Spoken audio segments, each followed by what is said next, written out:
ಒಂದು ಬಂಡೆ ಎರಡು ಭಾಗಗಳಾಗಿ ಹೊಡೆದಿದೆ ಅಂತ.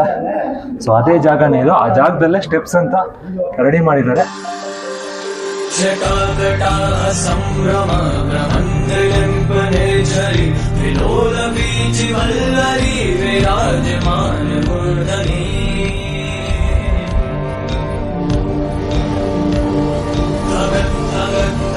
ज्वलल्ललाट पट्ट पावके किशोर चंद्रशेखरे रति प्रतीक्षणं मम.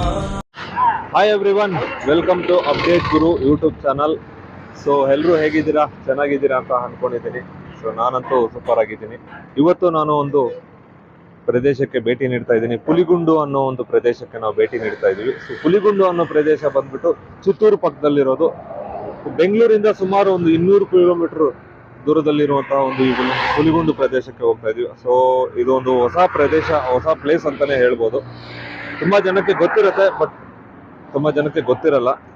ಸೊ ಆ ಪ್ಲೇಸಸ್ ಬಗ್ಗೆ ಒಂದು ಎಕ್ಸ್ಪ್ಲೋರ್ ಮಾಡೋ ಅಂತ ಬಂದಿದ್ದೀನಿ. ಹಿಂಗೆ ಹೋಗ್ಬೇಕಾಗಿರೋದು. ಬನ್ನಿ ಹೋಗೋಣ.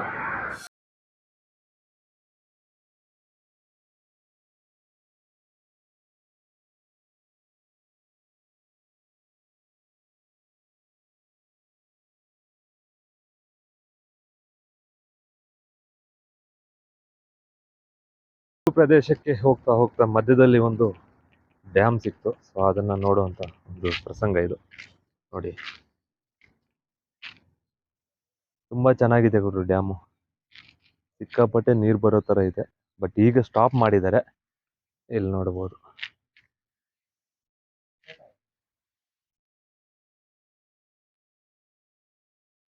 ಐ ಥಿಂಕ್ ಇಲ್ಲಿ ಹೆಚ್ಚಾಗಿ ದೇವ್ರ ವಿಗ್ರಹಗಳಿದಾವೆ. ಅಂದ್ರೆ ಗಣೇಶನ್ ಹಬ್ಬದ ಟೈಮಲ್ಲಿ ಇಲ್ಲೇ ವಿಸರ್ಜನೆ ಮಾಡೋ ತರ ಕಾಣಿಸ್ತಾ ಇದೆ.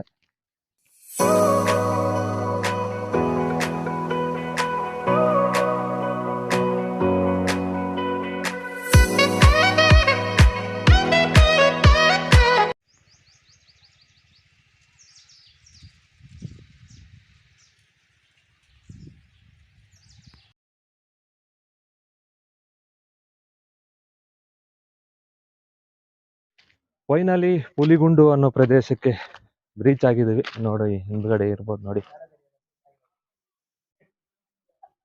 ಸೊ ಈ ಪುಲಿಗುಂಡು ಅನ್ನೋ ಹೆಸರು ಏನಕ್ಕೆ ಬಂತು ಅಂತಂದ್ರೆ, ಹಿಂದಿನ ಕಾಲದಲ್ಲಿ ಇಲ್ಲಿ ಹುಲಿಗಳು ವಾಸ ಮಾಡ್ತಾ ಇದ್ವಂತೆ. ಸೊ ಇಲ್ಲಿ ಮೇಲೆ ನಿಂತ್ಕೊಂಡು ಗರ್ಜನೆ ಮಾಡ್ತಾ ಇದ್ರೆ ಸುತ್ತಮುತ್ತ ಏರಿಯಾಗಳಲ್ಲಿ ದನ ಕರುಗಳೆಲ್ಲ ಓಡಿ ಹೋಗ್ತಾ ಇದ್ವಂತೆ. ಅದಕ್ಕೋಸ್ಕರ ಪುಲಿಗುಂಡು ಅನ್ನೋ ಒಂದು ಹೆಸರು ಬಂದಿದೆ. ಸೊ ನೋಡಿ, ನಮ್ಮ ಹುಡುಗರು ಹೋಗ್ತಾ ಇದ್ದಾರೆ.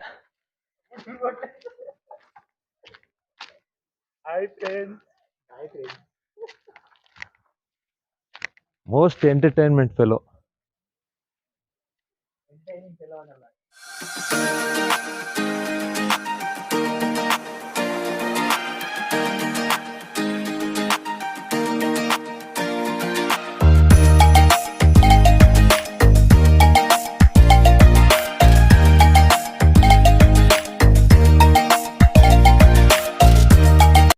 ಸಖತ್ ಅಡ್ವೆಂಚರ್ ಆಗಿದೆ ಈ ವಿಡಿಯೋ ಅಂತೂ. ಈ ಪುಲಿಗುಂಡು ಪ್ರದೇಶವನ್ನ ಇಲ್ಲಿನ ಜನರು ಈ ಬಂಡೆಯನ್ನ ಶಿವ ಪಾರ್ವತಿಯರು ಅಂತ ಕರೀತಾರೆ. ಸೊ ಏನಕ್ಕೆ ಅಂತಂದ್ರೆ, ಬೃಹದಾಕಾರವಾದಂತಹ ಒಂದು ಬಂಡೆ ಒಡೆದು 2 ಭಾಗಗಳಾಗಿದೆ. ಆದ್ರಿಂದನೇ ಇಲ್ಲಿ ಸುತ್ತಮುತ್ತಲಿನ ಜನ ಈ ಬಂಡೆಯನ್ನ ಶಿವ ಪಾರ್ವತಿಯರು ಅಂತ ಕರೀತಾರೆ. ಸೊ ಈ ಬಂಡೆ ಅನ್ನೋದು ಸುಮಾರು 1000 ಅಡಿ ಎತ್ತರವಾಗಿರುವಂತಹ ಒಂದೇ ಏಕಶಿಲಾ ಬಂಡೆ ಅಂತಾನೆ ಕರಿಬೋದು. ಒಂದೇ ಬಂಡೆ ನೀವು ನೋಡ್ಬೋದು ಮೇಲೆ. ಆಮೇಲೆ ಮೇಲೆ ಹೋದ್ಮೇಲೆ ತೋರಿಸ್ತೀನಿ. ತುಂಬಾ ಅಡ್ವೆಂಚರ್ ಆಗಿರುತ್ತೆ ಈ ವಿಡಿಯೋ ಅಂತೂ. ದಯವಿಟ್ಟು ಕೊನೆ ತನಕ ನೋಡಿ, ಯಾರು ಸ್ಕಿಪ್ ಮಾಡಕ್ ಹೋಗ್ಬೇಡಿ. ಅಂಡ್ ಈ ಸಖತ್ ಶಾರ್ಪ್ ಆಗಿದ್ದಾವೆ. ಅಂದ್ರೆ ಹುಷಾರಾಗಿ ಬರಬೇಕು. ಸ್ವಲ್ಪ ಯಾಮಾರಿದ್ರೂ ಕೆಳಗಡೆ ಬೀಳ್ತೀವಿ ಅಷ್ಟೇ.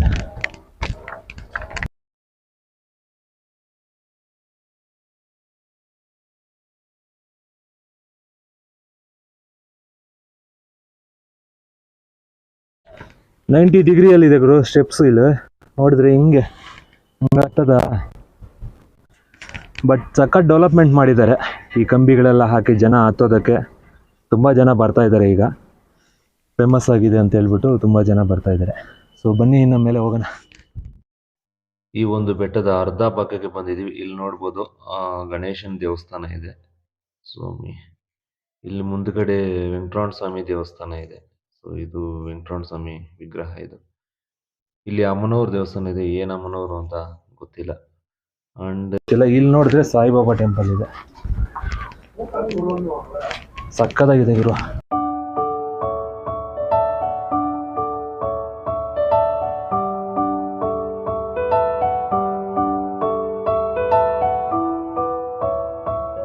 ಇಲ್ಲಿ ನೋಡ್ಬೋದು ಬಂಡೆಯನ್ನು ಕೊರೆದು ಎಷ್ಟು ಚೆನ್ನಾಗಿ ರೋಡ್ ಮಾಡಿದ್ದಾರೆ, ಸಪೋರ್ಟ್ಗೆ ಇದು ಮಾಡಿದ್ದಾರೆ. ಇದರಿಂದ ತುಂಬ ಯೂಸ್ ಆಗುತ್ತೆ, ಯಾಕಂದರೆ ಇದನ್ನು ಇಟ್ಕೊಂಡು ಹತ್ಬೋದು.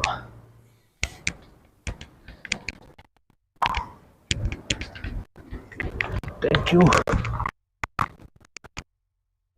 ಹುಷಾರಾಗಿ ಬರ್ಬೇಕು ಗುರು, ಇಲ್ಲಿ ಮೇಲೆ ತಗಲುತ್ತೆ. ಇದೆಲ್ಲ ಮ್ಯಾನ್ ಮೇಡು, ರೆಡಿ ಮಾಡಿರೋದು.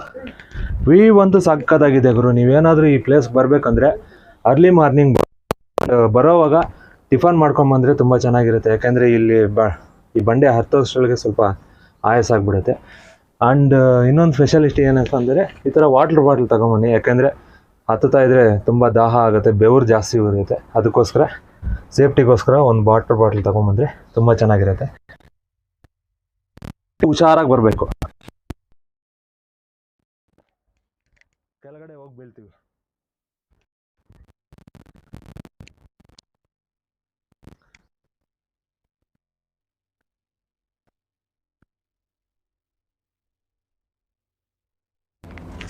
ಇನ್ನೊಂದು ವಿಷಯ ಏನಪ್ಪ ಅಂತಂದರೆ, ಈ ಒಂದು ಎರಡು ಬಂಡೆಗಳ ನಡುವೆ ಒಂದು ಬ್ರಿಡ್ಜ್ ಕಟ್ಟಿದ್ದಾರಂತೆ ಮೇಲೆ. ಅದಂತೂ ಅದ್ಭುತವಾಗಿರುತ್ತೆ, ತುಂಬ ಅಡ್ವೆಂಚರ್ ಆಗಿರುತ್ತೆ.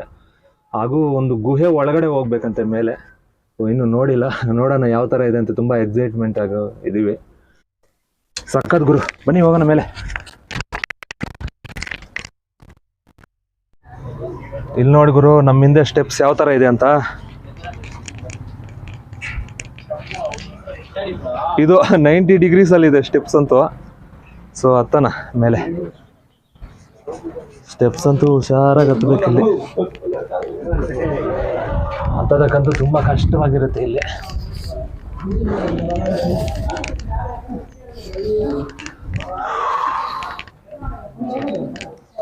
ಇಲ್ಲಿ ನೋಡಿ ಗೊತ್ತಾಗತ್ತೆ ಹೆಂಗಿದೆ ಅಂತ, ಹೆಂಗೆ ಹತ್ತೋದು.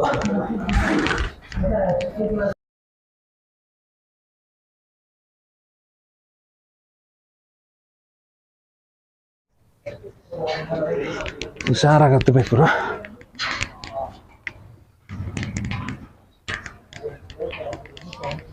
ಹಿಂದ್ಗಡೆ ನೋಡಿ ಹೆಂಗಿದೆ ಅಂತ.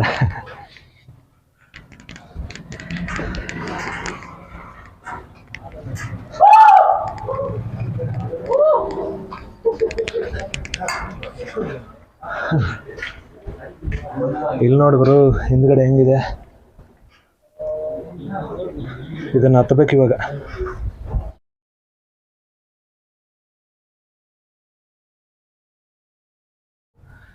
ಗುಹೆ ಒಳಗಡೆ ಹೋಗ್ತಾ ಇದ್ದೀವಿ. ಇದಂತೂ ಸಖತ್ ಅಡ್ವೆಂಚರ್ ಆಗಿದೆ. ತುಂಬ ಸಣ್ಣಗಿದೆ ರೋಡು, ಒಬ್ಬರು ಮಾತ್ರ ಹೋಗೋಕ್ಕಾಗತ್ತೆ, ಇನ್ನೊಬ್ರು ಆಪೋಸಿಟ್ ಬಂದರೆ ಅಷ್ಟೇ. ಹೆಂಗಿದೆ ಗುರು ಸ್ಟೆಪ್ಸು. ಓಕೆ, ಇಲ್ಲಿ ನೋಡಿ ಗುರು ಸ್ಟೆಪ್ಸ್ ಹೆಂಗಿದೆ ಮೇಲೆ. ಸಿಕ್ಕಾಪಟ್ಟೆ ಬೆವರು ಬರ್ತಾ ಇದೆ. ಈ ಸಣ್ಣ ದಾರಿಯಲ್ಲಿ ಹೋಗ್ಬೇಕಂದ್ರೆ ಕಷ್ಟನೇ ಇರುತ್ತೆ. ಏನೋ ಪಕ್ಷಿಗಳೆಲ್ಲ ಇದೆ ಗುರು ಮೇಲೆ. ಏನು ಪಕ್ಷಿಗಳು ಅಂತ ಗೊತ್ತಿಲ್ಲ. ಓ, ಇವು ತೆಲುಗಲ್ಲಿ ಗಬ್ಬಿಲೆಗಳು ಅಂತಾರಲ್ಲ, ಕನ್ನಡದಲ್ಲಿ ಏನಂತಾರೆ ಗೊತ್ತಿಲ್ಲ. ಓ, ಈ ಗುಹೆ ಅನ್ನೋದು ಸುಮಾರು ಒಂದು 3/4 ಭಾಗಕ್ಕೆ ಬಂದಿದ್ದೀವಿ. ಇನ್ನು ಮೇಲೆ ಹೋಗ್ಬೇಕು ಗುರು. ಮೇಲೆ ಒಂದ್ಸಲಿ ತೋರಿಸು ಗುರು, ಹೆಂಗಿದೆ ನೋಡಂತೆ. ಅಬ್ಬಾ,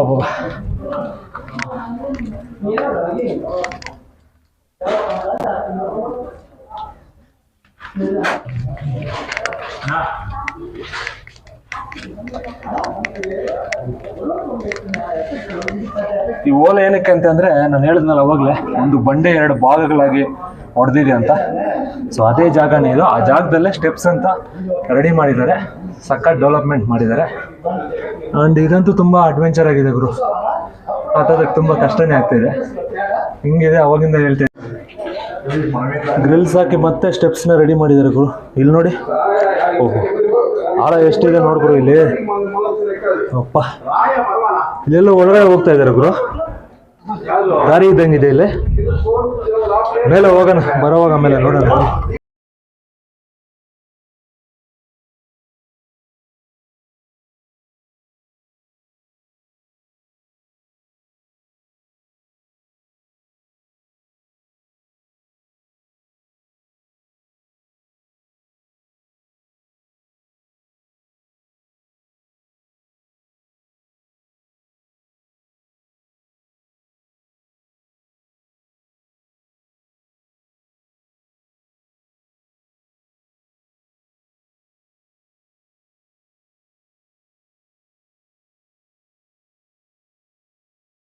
ಫೈನಲ್ ಈ ಒಂದು ಹುಲಿಗುಂಡು ಬೆಟ್ಟದ ಮೇಲೆ ಬಂದಿದ್ದೇವೆ. ಇಲ್ಲಿ ನೋಡಿ, ವ್ಯೂ ಅಂತೂ ಇಲ್ಲಿ ಎಕ್ಸಲೆಂಟ್ ಆಗಿದೆ ಗುರು. ಹಿಂದ್ಗಡೆ ದೇವಸ್ಥಾನ ಇದೆ ಇಲ್ಲಿ. ಸೊ ಆ್ಯಕ್ಚುಲಿ ಇದು ಪಾರ್ವತಿ ಒಂದು ಬೆಟ್ಟ ಅಂತ ಕರೀತಾರೆ. ಆ ಕಡೆ ಶಿವನ ಬೆಟ್ಟ ಅಲ್ಲಿ ಕಾಣಿಸ್ತಾ ಇದೆಯಲ್ಲ, ಅಲ್ಲಿ ಕಾಣಿಸ್ತಾ ಇಲ್ಲ, ಅಲ್ಲಿದೆ. ಅಲ್ಲಿ ಫ್ಲಾಗ್ ಹಾರಿಸ್ತಾ ಇದ್ದಾರೆ. ಅಲ್ಲಿ ಅದು ಬಂದ್ಬಿಟ್ಟು ಶಿವನ ಒಂದು ಬೆಟ್ಟ ಅಂತ ಕರೀತಾರೆ.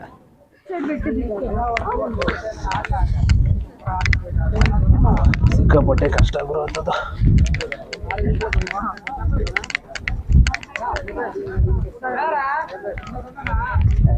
ಫೈನಲ್ ಡೆಸ್ಟಿನೇಷನ್ ರೀಚ್ ಆಗಿದ್ದೀನಿ. ಹಿಂದ್ಗಡೆ ಇದೆ ನೋಡಿ ಟೆಂಪಲ್ಲು.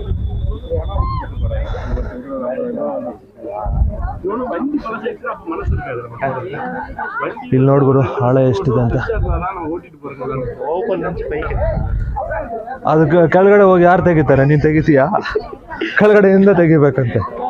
ಏನ್ ಕಾಮಿಡಿ ಮಾಡ್ತಾರೆ ಗುರು ಹುಡುಗರು.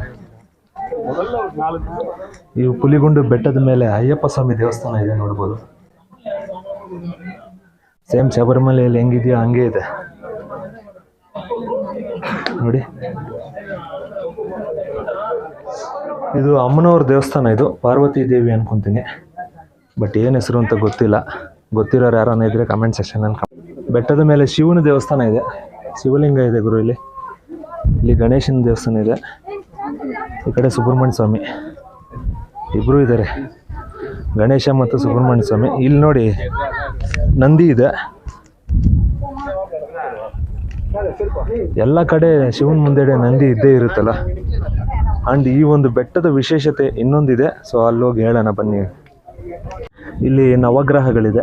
ಇಲ್ಲಿ ಬಂದು ಪೂಜೆ ಗೀಜೆ ಮಾಡ್ಕೊಂಡು ಹೋಗ್ಬೋದು. ಬಟ್ ಇಷ್ಟು ಹೈಟ್ ಮೇಲೆ ಅಂದರೆ 1000 ಅಡಿ ಈ ಒಂದು ಬೆಟ್ಟ ಅನ್ನೋದಿದೆ. ಇಷ್ಟು ಮೇಲೆ ಈ ಥರ ಬಂದು ದೇವಸ್ಥಾನ ಕಟ್ಟಿ ಹೆಂಗೆ ಮಾಡಿದ್ದಾರೆ ಅಂತ ಅರ್ಥನೇ ಆಗ್ತಾಯಿಲ್ಲ. ನಾವು ನೋಡಿದ್ರಲ್ಲ ಬಂದಿದ್ದ ದಾರಿ ಎಷ್ಟು ಕಿರಿದಾಗಿತ್ತು, ಚಿಕ್ಕದಾಗಿತ್ತು. ಅಷ್ಟು ಆ ದಾರಿಯಲ್ಲೇ ಬಂದು ಈ ಥರ ಒಂದು ದೇವಸ್ಥಾನ ಕಟ್ಟಿದ್ದಾರೆ ಅಂದರೆ ಹ್ಯಾಟ್ಸ್ ಆಫ್ ಅಂತಲೇ ಹೇಳ್ಬೋದು. ಈಗ ನೋಡಿ ವ್ಯೂ ಅಂತ ನೋಡ್ಬೋದು, ತುಂಬ ಅದ್ಭುತವಾಗಿದೆ ಗುರು. 1000 ಅಡಿ ಮೇಲೆ ಅಂದರೆ ಅದೊಂಥರ ಚೆನ್ನಾಗೇ ಇರುತ್ತೆ. ಇಲ್ಲಿಂದ ನೋಡೋದಕ್ಕೆ ಸುತ್ತ ನೋಡ್ಬೋದು ನಾವಿಲ್ಲಿ. ಆ ಕಡೆ ನೋಡಿ ಅದು ಪಾರ್ವತಿ, ಇದು ಶಿವನ ಒಂದು ಬೆಟ್ಟ. ಇದು ಬಂದ್ಬಿಟ್ಟು ನಾವು ನಿಂತಿರೋದು ಇದು ಪಾರ್ವತಿ ಬೆಟ್ಟ. ಪಾರ್ವತಿ ಬೆಟ್ಟದ ಮೇಲೆ ಶಿವನ ದೇವಸ್ಥಾನ ಇದೆ, ಮತ್ತು ಗಣೇಶನದು ವಿಗ್ರಹ ಇದೆ, ಅಯ್ಯಪ್ಪ ಸ್ವಾಮಿ ವಿಗ್ರಹ ಇದೆ. ಆ ಕಡೆ ಅಮ್ಮನವ್ರ ದೇವಸ್ಥಾನ ಇದೆ, ಅಲ್ಲಿ ನವಗ್ರಹಗಳು ಇದ್ದಾವೆ. ವ್ಯೂ ಮಾತ್ರ ಇಲ್ಲಿಂದ ಸಖತ್ತಾಗಿದೆ ಗುರು. ಬೆಳಗ್ಗೆ ಬರಬೇಕು ಈ ವ್ಯೂನ ನೋಡೋದಕ್ಕೆ ಅಂತ. ಸೊ ಈಗ ಶಿವನ ಒಂದು ದರ್ಶನ ಮಾಡಿಕೊಂಡು ಈ ಕಡೆ ಬಂದಿದ್ದೀವಿ. ಬೆಟ್ಟದ ತುದಿ ಭಾಗದಲ್ಲಿ ನಿಂತಿದ್ದೀವಿ. ಆ್ಯಕ್ಚುಲಿ ಈ ಒಂದು ಬೆಟ್ಟನ ನಾನು ಆಗಲೇ ಹೇಳ್ದಂಗೆ ಇಲ್ಲಿನ ಜನರು ಶಿವಲಿಂಗ ಅಂತಲೇ ಕರೀತಾರೆ ಈ ಒಂದು ಬಂಡೆಯನ್ನು. ಈ ಶಿವಲಿಂಗಕ್ಕೆ ಆಪೋಸಿಟಾಗಿ ಅಲ್ಲಿ ಕಾಣಿಸ್ತಾ ಇದೆಯಲ್ಲ ಅದೊಂದು ಬಂಡೆ ನಾಮಾಕಾರ. ಸೊ ಅದು ಬಂದ್ಬಿಟ್ಟು ನಂದಿ ಅಂತ ಕರೀತಾರೆ. ಇದು ಶಿವಲಿಂಗ, ಅದು ನಂದಿ. ಎಲ್ಲ ಕಡೆ ಒಂದೇ ಅಲ್ವಾ. ಸೊ ಶಿವ ಇದ್ದಾನೆ ಅಂದರೆ ಅದ್ರ ಮುಂದ್ಗಡೆ ನಂದಿ ಇದ್ದೇ ಇರ್ತಾರೆ. ಆ ಥರ ಅಲ್ಲಿದೆ ನೋಡಿ, ಅದು ನಂದಿ ಬೆಟ್ಟ ಅಂತ ಕರೀತಾರೆ ಇಲ್ಲಿನ ಜನರು. ಸೊ 2 ಬಂಡೆಗಳ ಮಧ್ಯೆ ಒಂದು ಬ್ರಿಡ್ಜ್ ನೋಡ್ಬೋದು. ಇಲ್ಲಿ ಸಖತ್ ಆಳ ಇದೆ ಗುರು ಹಿಂದ್ಗಡೆ. ಸೊ ಹೋಗೋಣ ಬನ್ನಿ.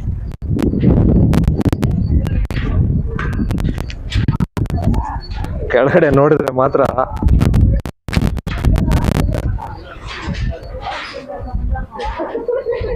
ಕೆಳಗಡೆ ತೋರಿಸ್ ಗುರು ಒಂದ್ಸಲ, ಆಳ ಎಷ್ಟಿದೆ ಅಂತ ಒಂದ್ಸಲ ನೋಡ್ಲಿ.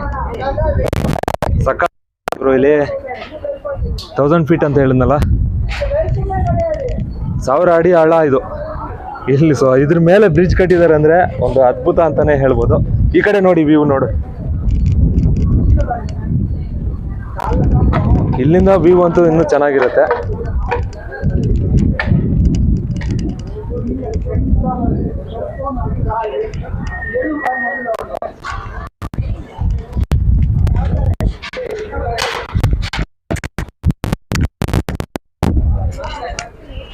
ಫೈನಲ್ ರೀಚ್ ಆಗಿದ್ದೀವಿ. ಇದು ಬಂದ್ಬಿಟ್ಟು ಪರಮೇಶ್ವರನ ಒಂದು ಬೆಟ್ಟ ಅಂತ ಕರೀತಾರೆ. ಅದು ಪಾರ್ವತಿ ದೇವಿ ಬೆಟ್ಟ, ಇದು ಈಶ್ವರನ ಒಂದು ಬೆಟ್ಟ. ಓಕೆ, ಇಲ್ಲಿ ಹತ್ತಬೇಕು ಗುರು, ತುಂಬ ಕಷ್ಟ ಇದೆ. ಇಲ್ಲೊಂದು ಗಿಡನ ಇಟ್ಕೊಂಡು ಯಾರೋ ಒಳ್ಳೆ ಐಡಿಯಾ ಮಾಡಿದ್ದಾರೆ ಗುರು ಇಲ್ಲಿ ಹತ್ತೋದಕ್ಕೆ. ಬಟ್ ಸ್ವಲ್ಪ ಯಾಮಾರಿದ್ರೆ ಅದೇ ನನ್ನ ಸೆಲ್ಫಿ ಸ್ಟಿಕ್ಕು ಬಂದಿದೆ ಬಿಡಿ. ಹೋ ಬಾ.